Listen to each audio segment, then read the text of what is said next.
Ya, oke. Assalamualaikum warahmatullahi wabarakatuh, teman-teman. Hari ini Ibu akan memberikan sedikit tutorial mengenai cara mencari standar deviasi relatif atau yang biasa disebut dengan RSD untuk suatu data penelitian.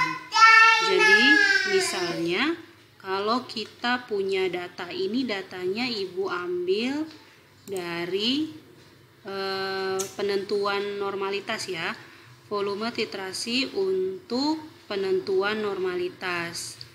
Nah, ini Ibu contohkan, Ibu masukkan datanya ke sini. Oke. Nah, pertama-tama teman-teman kita harus mencari nilai dari X kuadrat. X-nya itu siapa? X-nya itu adalah data penelitian. Jadi harus kita cari kuadratnya. Nah, untuk kuadratnya sendiri pakai rumus saja biar cepat ya. Kali ini. Oke, itu hasil kuadratnya, tinggal ditarik aja. Ya, lebih mudah kalau pakai Excel. Kemudian setelah kita dapat, kita cari jumlahnya. Ya, jumlah. Oke, kita cari jumlah dari 3 data ini. Berarti pakai rumus sama dengan sum, kemudian kita blok 3 data tersebut, enter. Berarti jumlah dari data X adalah 59,5. Kita tinggal tarik ke samping untuk mendapatkan jumlah dari X kuadrat. Oke, sampai sini teman-teman paham ya. Kemudian setelah kita mencari jumlahnya, kita cari rata-ratanya. Nah, kalau rata-rata itu kan biasanya 59,5 bagi 3 ya. Nah, karena di sini kita pakai Excel, kita bisa pakai rumus average sama dengan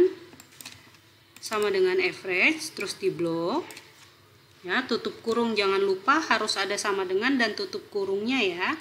Sama dengan, tinggal kita tarik ke samping. Oh, nggak perlu tarikan ke samping ya. Oke, kemudian nanti kita bisa cari standar deviasinya. Sebenarnya rumus standar deviasi agak rumit ya. Agak banyak. Kalian bisa cari sendiri di internet atau nanti Ibu lampirkan link untuk belajar. Maksudnya untuk menghitung secara manual ya. Tapi karena ini kita pakainya Excel, jadi kita bisa langsung pilih STDEV ya, atau standar minimum deviasi.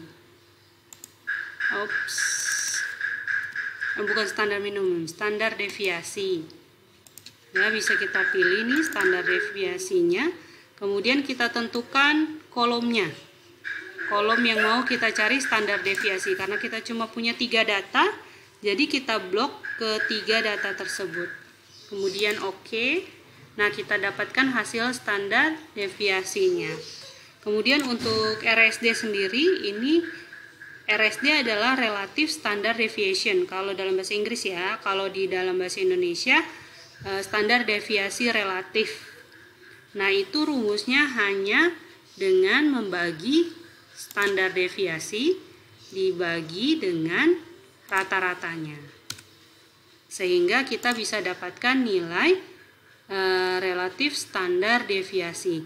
Nah, untuk mengetahui persennya, persen RSD itu hanya tinggal mengalihkan dengan 100%. Ya, dikalikan 100%.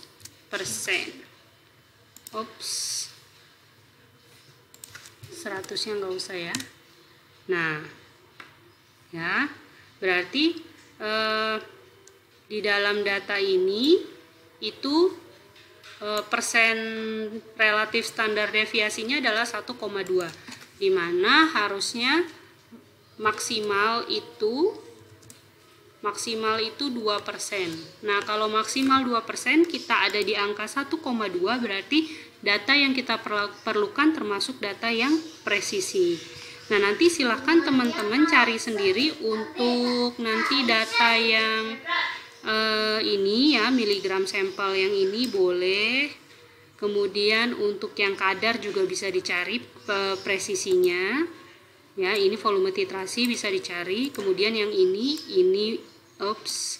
yang ini bisa dicari. Yang ini juga bisa dicari. Oke, teman-teman. Kemudian kalau untuk menentukan akurasi dalam penelitian, itu kita bisa lihat dari kadarnya saja. Ya, kadar. Nah, misalnya kadar di Fi, kadar di Fi itu 95%. Misalnya. Kemudian kadar yang kita dapat berdasarkan perhitungan, misalnya 30%. Maka nanti untuk menghitung standar errornya itu, ya, nah itu pakai 95 dikurang 30 dibagi kadar yang ada di Fi-nya, berarti dibagi 90 dibagi 95 gitu ya. Tutup. Oh, dia nggak mau, karena di sini ada persen, mungkin dia nggak mau.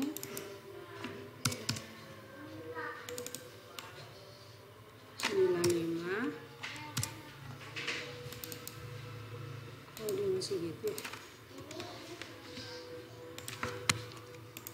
Nah, misal kadar di Fi 95%, kadar perhitungannya 90/30. Ya, ini pakai perhitungan biasa aja nggak apa-apa ya. Jadi 95 dikurang 30 dibagi 95. Ya, nah ini persenannya semakin kecil semakin bagus.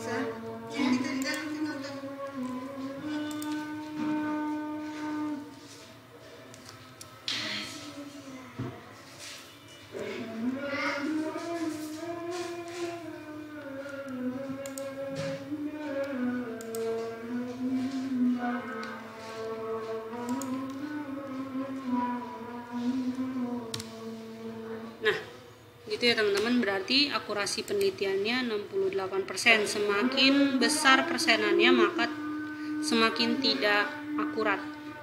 Ya, jadi ini terlalu besar persenannya ya. Oke, mungkin itu aja teman-teman. Terima kasih.